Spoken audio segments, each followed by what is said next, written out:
et bienvenue sur le plateau d'Informatic News qui chaque semaine reçoit un responsable d'un fournisseur informatique et télécom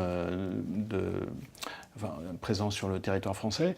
Et aujourd'hui, nous avons le plaisir de recevoir Christian Duprat, qui est directeur général de la société Tipco France. Christian Duprat, bonjour. Bonjour. Donc vous savez, c'est la tradition de cette émission de démarrer par une actu, votre actu de la semaine, qui n'est pas nécessairement liée à Tipco, mais qui évidemment concerne de près ou de loin tout ce qui est technologie et technologie de l'information, et puis éventuellement informatique, télécom, pour le dire plus simplement.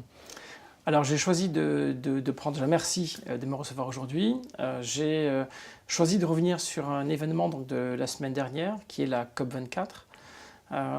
Et pour faire un point, un lien avec l'actualité, on oppose souvent économie et écologie. Donc, lors de la semaine dernière, les experts ont encore annoncé une augmentation des émissions de gaz à effet de serre au niveau mondial, une stabilisation en Europe, mais une augmentation au niveau mondial. Et on a vu dans les dernières manifestations en France qu'il y a également une forte pression et finalement contradiction entre répondre aux enjeux écologiques et également continuer à poursuivre et à atteindre des objectifs économiques viables. J'avais envie de reprendre ce point d'actualité pour faire un lien avec un événement que nous avons organisé à Paris il y a 3 semaines, qui est notre club utilisateur. Nous avions une dizaine de clients dans des sociétés comme Air France, Renault, Auchan ou Société Générale qui ont témoigné. Mais j'aimerais revenir sur un exemple de témoignage qui est celui d'Air Liquide, qui est pour moi intéressant parce qu'il permet de bien illustrer ce que font de plus en plus de nos clients.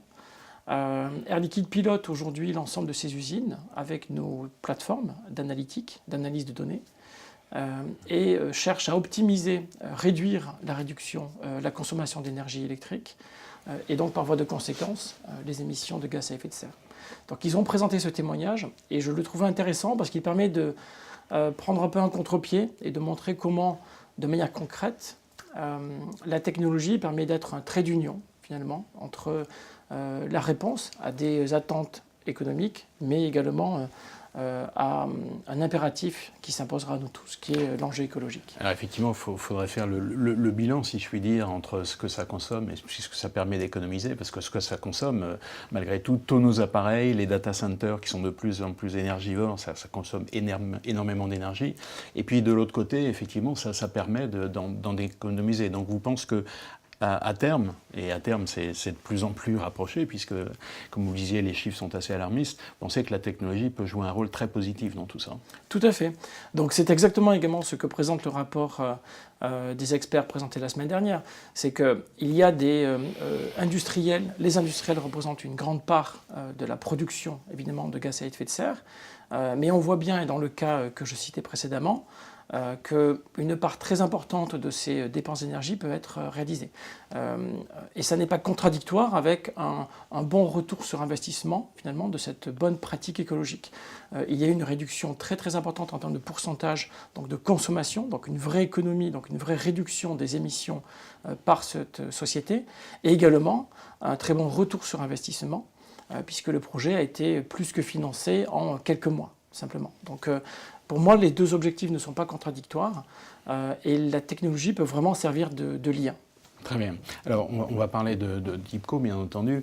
Je ne vais pas faire l'histoire de Tipco, mais finalement, qui n'est pas une société si ancienne que ça, parce que ça a été créé en 97, entrée en bourse en 99. On donc créé d'ailleurs, on a été au tout début du web à l'époque, on a un peu oublié, les choses vont tellement vite, et c'était ce qu'on appelait à l'époque les fameuses technologies push, donc entrée en bourse en 99, et puis vous en êtes sorti en 2014 pour être repris par une société d'investissement, et en gros 4000 clients, 4000 salariés, c'est à peu près ce qu'on utilise comme chiffre, c'est assez facile à retenir, et je dirais que vous êtes présent sur je dirais 2 grands segments d'activité. Le premier qui est peut-être le segment historique, c'est tout ce qui est logiciel d'intégration, d'interconnexion, de gestion des API, de messaging. Et le deuxième, c'est l'analytics, dont vous avez déjà parlé un tout petit peu. Et ce que vous appelez, vous, l'intelligence augmentée. Est-ce que vous pouvez présenter un petit peu tout ça de manière un peu plus détaillée et ordonnée? Oui, tout à fait. Donc aujourd'hui, on résume finalement notre offre au travers notre mission, au travers de la volonté de TIBCO d'accompagner ses clients dans leur transformation digitale, au travers d'une plateforme que l'on appelle l'intelligence connectée, qui permet de bénéficier finalement de deux grandes capacités. Une capacité d'abord d'analyse, de prédiction, voire d'action sur des événements et des données en temps réel. Et une deuxième capacité que vous avez citée, qui est la capacité historique, du métier historique de TIBCO, qui est d'intégrer des applications internes à l'entreprise, mais aujourd'hui de plus en plus à son écosystème. Et le but général, l'objectif premier étant de soit rationaliser, optimiser les coûts, soit d'offrir des expériences clients plus riches et plus développées. En termes d'exemples, j'ai cité donc un exemple d'Air Liquide sur le sujet analytique. Je pourrais citer un exemple également d'Air France, qui témoignait également donc, à notre dernier club utilisateur il y a 3 semaines, qui utilise aujourd'hui nos technologies dans quasiment tous ses métiers. Et aujourd'hui, les derniers cas d'usage sont plutôt pour interconnecter les systèmes d'information back-office de la société avec son écosystème. Le but étant d'offrir des offres plus riches, en temps réel et plus pertinentes en fonction des profils de ses clients. Et d'ailleurs, j'ai noté que vous aviez mentionné la deuxième activité, donc qui est l'analytics, en premier. Est-ce que c'est-à-dire que finalement l'activité historique, donc intégration, interconnexion des systèmes, et celle-là, elle est mature, elle existe bien, et donc finalement c'est ce qui vous permet aujourd'hui de passer à la deuxième étape, c'est-à-dire à l'analytics, de récupérer toutes ces données et de pouvoir faire ce qu'on fait aujourd'hui, donc le big data, l'intelligence artificielle et tout le reste. Exactement, c'est-à-dire qu'on a un portefeuille de clients mondial très important sur les technologies historiques d'intégration. Évidemment, nous continuons à les accompagner et nous offrons grandement évolué, en particulier aujourd'hui sous forme de produits disponibles en mode SaaS. Évidemment, sur cette base installée, notre mission, c'est également de promouvoir les offres analytiques et on a le plaisir de voir que cette activité est en forte croissance au niveau mondial. En France également. Et l'exemple des témoignages que nous avons eus il y a 3 semaines, nous avions par exemple Renault qui présentait aussi un parc de clients qui était annoncé à plus de 10 000 utilisateurs de nos offres analytiques. Donc on voit bien qu'aujourd'hui les deux piliers, on va dire, sont vraiment complémentaires et permettent de mieux accompagner, finalement d'apporter plus de valeur à nos clients. Et est-ce que vous pensez par exemple que de proche en proche, vous pouvez aller vers de nouveaux marchés? On parle beaucoup en ce moment de RPA, donc de Robotic Process Automation, donc automatisation des process, et finalement, ce que vous expliquez là, tout ce qui est intégration, interconnexion, on se dit, mais on pourrait, vous avez mentionné l'analytics pour aller vers l'exploitation des données que vous pouvez récupérer, mais aussi il y a la partie automatisation qui pourrait être faite. Est-ce que c'est une voie d'évolution possible qu'on peut considérer? Alors, c'est en effet un marché qui est connexe, on va dire, voisin, en lisière de nos activités actuelles. Sur le sujet plus précis du RPA, nous travaillons déjà beaucoup, également avec quelques grandes banques, comme la Société Générale, qui utilisent aujourd'hui nos plateformes pour automatiser l'ensemble de leurs opérations en back-office. On ne parle pas de solutions de RPA, en tout cas d'automatisation des process, on parle plutôt de solutions de case management, donc d'automatisation aussi des tâches au travers de différents départements. Donc oui, l'objectif étant à peu près le même, malgré tout. Les objectifs sont un peu complémentaires. Les sujets sont plutôt complémentaires. Oui, tous visent à essayer d'améliorer l'automatisation, le niveau d'automatisation des tâches que l'on peut avoir. Je pense que les deux solutions sont plutôt aujourd'hui vues comme complémentaires. Et d'ailleurs, nous avons beaucoup de clients qui utilisent les deux solutions de manière conjointe. Donc ce sont des marchés conjoints, on va dire, voisins. Voilà. Aujourd'hui, on n'a pas de plan ou je n'ai pas d'annonce à faire sur une volonté de TIBCO d'aller sur ces marchés. Alors évidemment, il y a une grande évolution qui est bien présente aujourd'hui, c'est l'évolution vers le cloud et qui pour vous finalement pose 2 questions. La première, c'est comme tous les éditeurs, l'ensemble de vos solutions et de ce que vous appelez vos plateformes va évoluer vers le cloud ou est-ce qu'elle est, je suppose, déjà disponible dans sa totalité sur le cloud, ça c'est clair. Mais est-ce que vous pensez aussi que finalement cette évolution de vos clients vers le cloud va changer aussi la nature de votre activité propre? C'est-à-dire que est-ce que intégrer des systèmes quand on est on-premise, est-ce que finalement c'est la même chose que quand on intègre la problématique du cloud qui démultiplie un peu le nombre des acteurs avec des interfaces qui ne sont pas toutes les mêmes, je suppose. Donc qu'est-ce que ça pose comme problème pour vous? Alors, comme vous l'avez dit, en effet, nous avions historiquement des offres qui étaient plutôt disponibles pour être déployées sur site, on va dire on-premise. Et en effet, nous avons aujourd'hui l'ensemble du portefeuille produit qui est disponible sur le cloud au travers d'une plateforme qui s'appelle, bon, en anglais Connected Intelligence Cloud, donc en français la plateforme d'intelligence connectée. Donc ça veut dire que toutes les solutions que vous proposez sont intégrées sur cette plateforme dont on peut activer des modules de manière séparée. C'est exactement cela. Donc aujourd'hui, vous avez comme un menu, on va dire sur la première page, et vous pouvez activer certains de ces menus et accéder donc à telle ou telle fonctionnalité sur notre plateforme, en mode cloud, en mode SaaS. Évidemment, vu notre métier qui est un petit peu particulier, on intègre finalement des applications on-premise sur site, mais également on a besoin et de plus en plus d'intégrer des applications disponibles en mode SaaS, cloud, et également un écosystème de partenaires.